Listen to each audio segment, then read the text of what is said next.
Hello! This is an M21 draft. I've completed the whole set, so I'm really just doing it for educational purposes.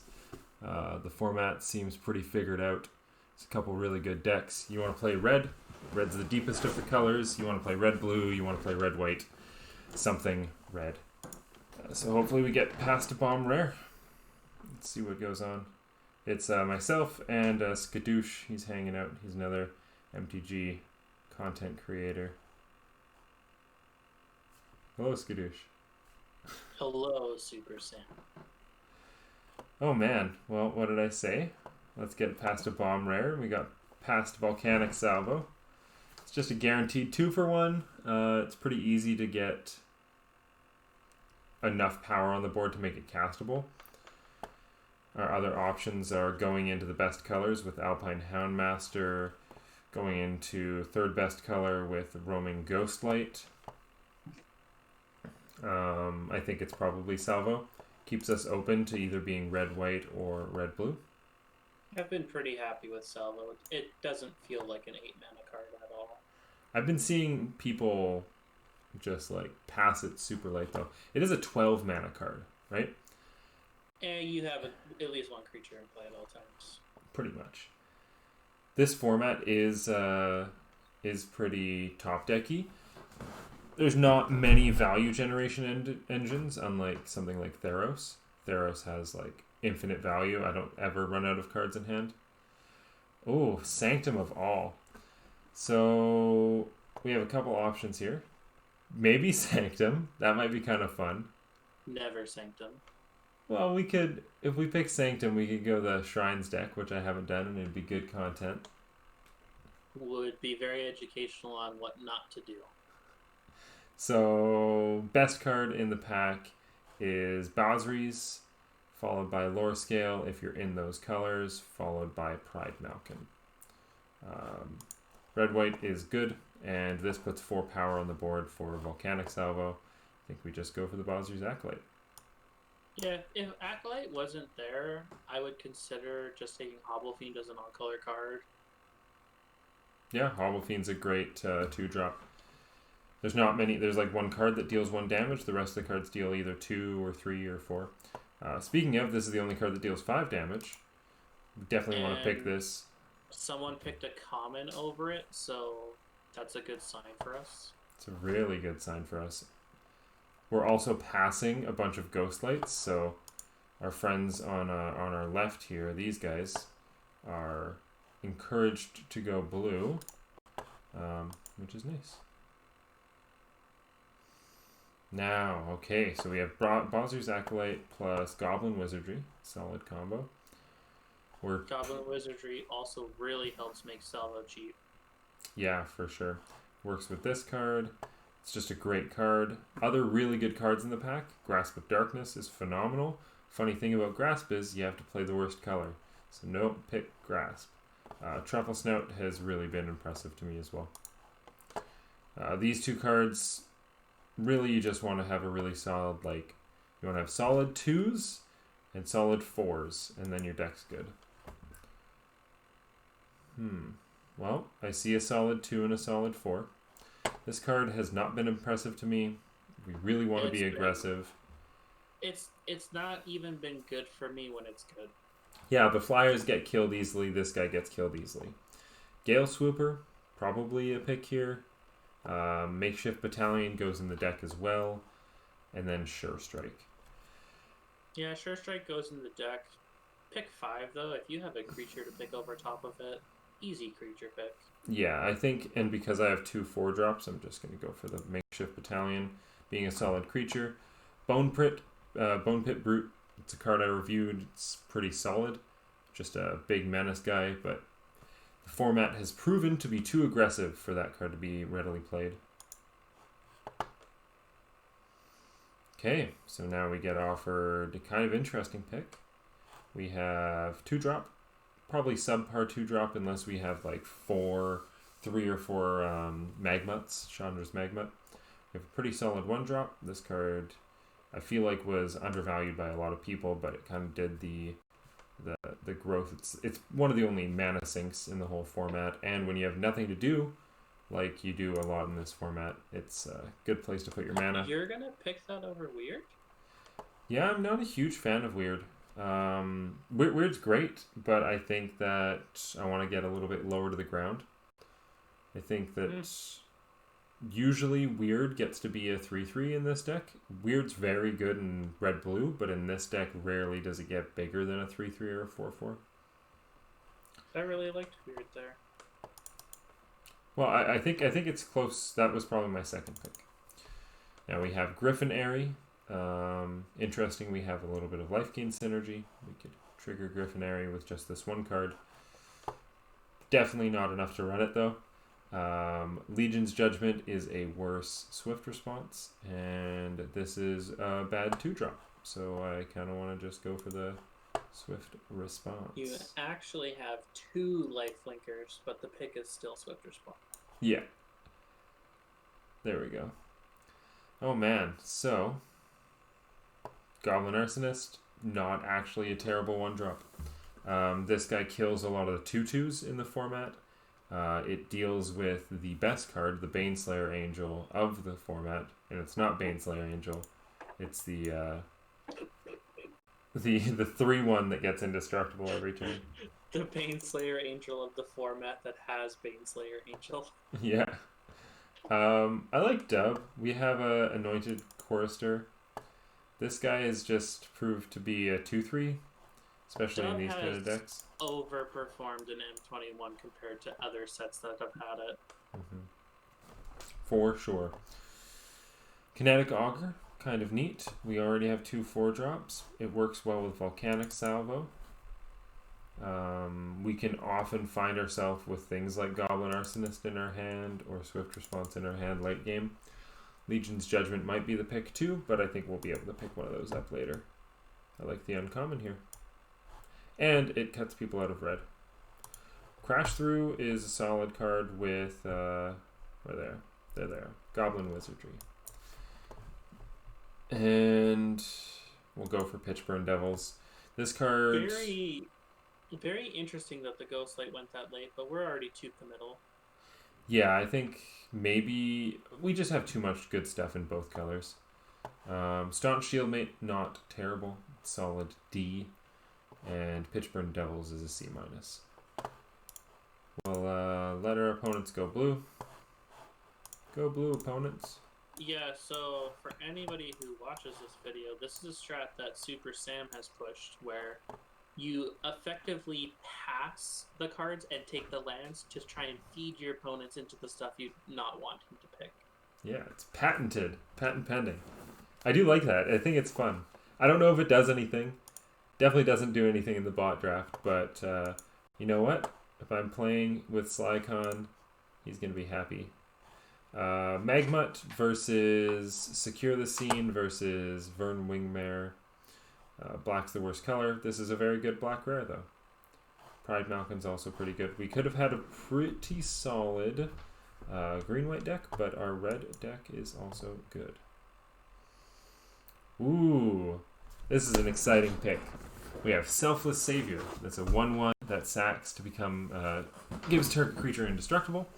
Then we have a second Bowser's Acolyte, and we have a Volcanic Geyser. So these 3 cards all are phenomenal. I'd say B+, B, and B-, and B.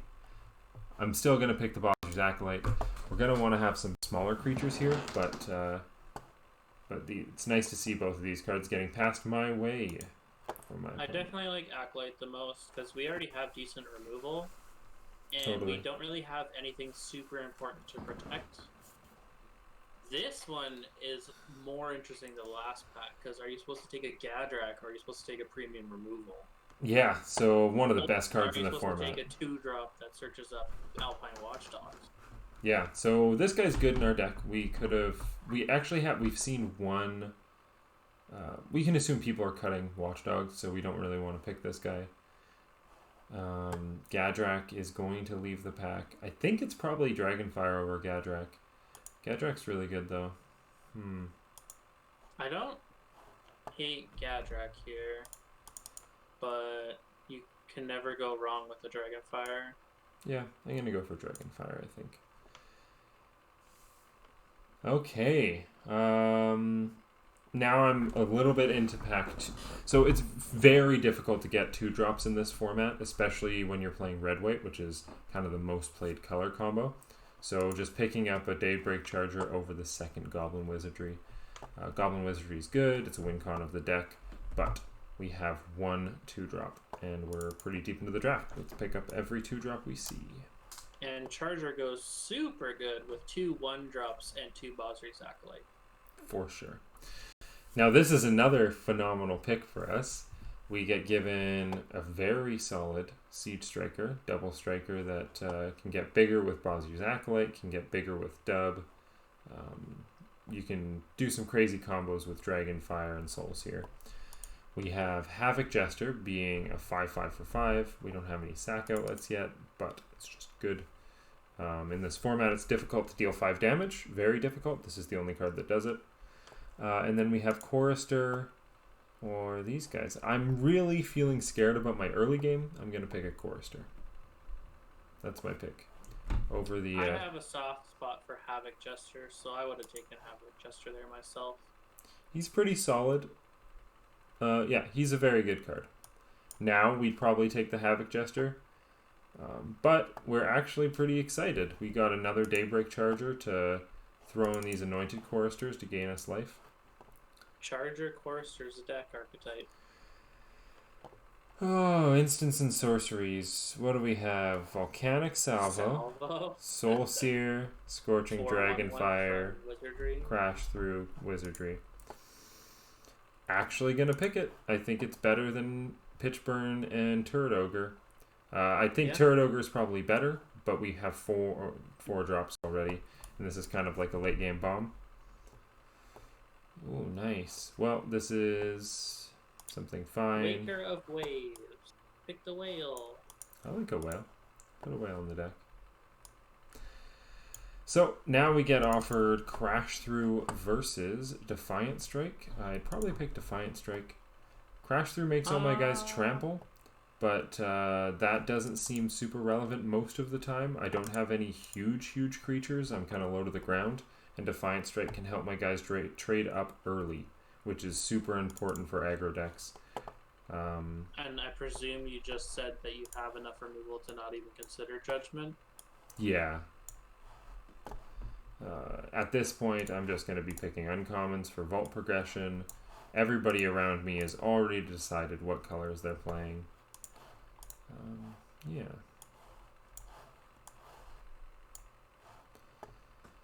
We got a pretty colorful sideboard here. Woo!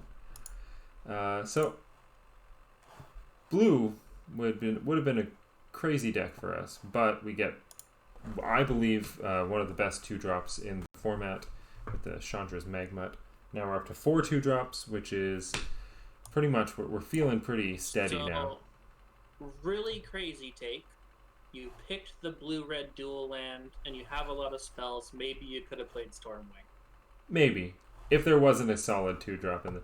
So we got Sabira, which is amazing.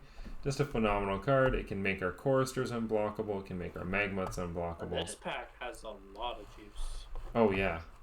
Angelic Ascension, Selfless Savior, Feat of Resistance. I mean, we're picking the rare that's on color and amazing. But Feat of Resistance being the next best card, followed by Angelic Ascension and Selfless Savior. We have a... I'd say this card's an A. This card, you can base a full deck around it. It's a win con in itself. It refills your hand if you're empty. Yeah, I like Sabira. I also think that Angelic Ascension with 4 1-drops is nuts. Yeah, very good. So now we're asking ourselves, are we comfortable with the amount of 2-drops we have? And I'm going to say no. 4 2-drops is not enough. But because of how many 1-drops you have, I think you are a little more comfortable. But like here's the thing. I don't really think I want to play 4 1-drops. I want to upgrade them to Magmuts. I think because of Double Vision, Wizardry's the pick.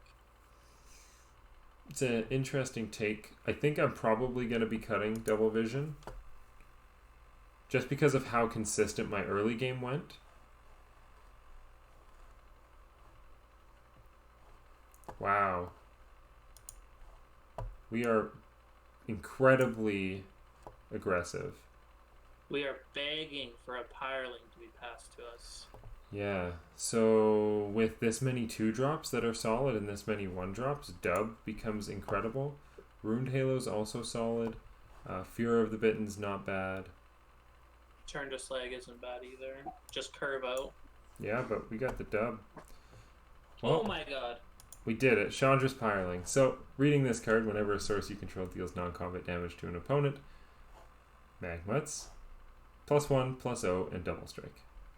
So the cool thing is, you can give this guy unblockable with Sabira, and then you can make it a 10-10 double strike or something. We get the Burn Bright, following up with the Crash Through Goblin Wizardry all unblockable plan. Really good with Sabira. Really good with Sabira. The other pick is actually Warding Battlements here. Which is a non-bow with Sabira.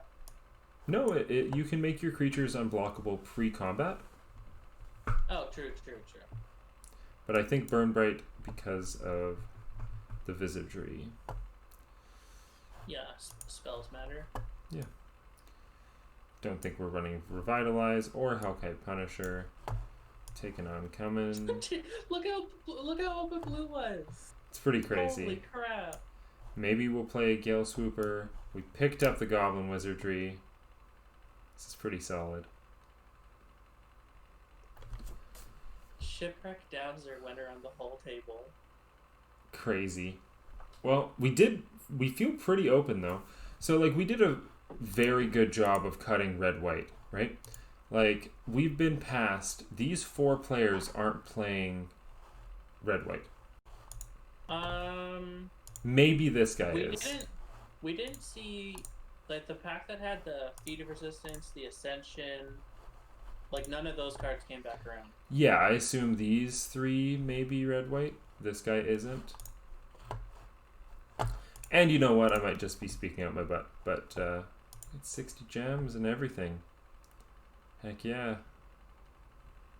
We both did 60 gem drafts. So, this is how I build the deck. I'll do the deck building, and then I will play the games in a different video. We're just going to take out every single card and then put in only the cards that are like, I would say, C+ or higher. So C+ or higher cards are the Swift Response, Bosri's Acolytes, Magmuts I think are C+, Dragonfire. Pyreling is definitely in the deck too, just because we have that many Magmuts.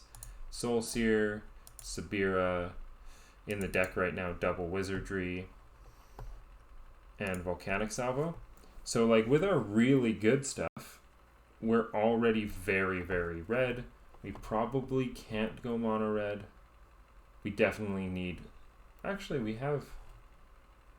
We can't... At this point, I would be looking to hedge my bets on Sabira's energy. Yeah.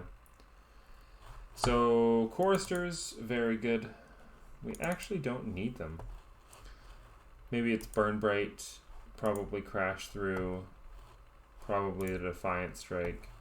Because we can just make our creatures unblockable and then give them all... So this is 6, 7, 8... This is 8 creatures with 2 wizardries, so you need more creatures. Yeah. 10 creatures. So, like, Battalion feels not bad. Swooper feels not bad. Choristers don't feel bad either. No, I quite like Choristers still. And we are running... So... And even though the dubs are non-bows with Sabira, it still just feels good to make a 4/4 Magmut on turn 3. It really does. I'm going to put in 2 Chargers, and I'm going to put in 2 Choristers. I'm going to... At least 1 dub. Probably 1 dub, yeah. We have 4 4-drops, that's probably right. We can put a Makeshift Battalion in, and put a Gale Swooper in. There we go. 16 lands. Deck seems very, very solid. And let's put Sabira on the card art. Yeah, so 16 creatures, including those Goblin Wizards. Deck seems solid. I expect 7 wins. Let's see how that goes. All right. See you later.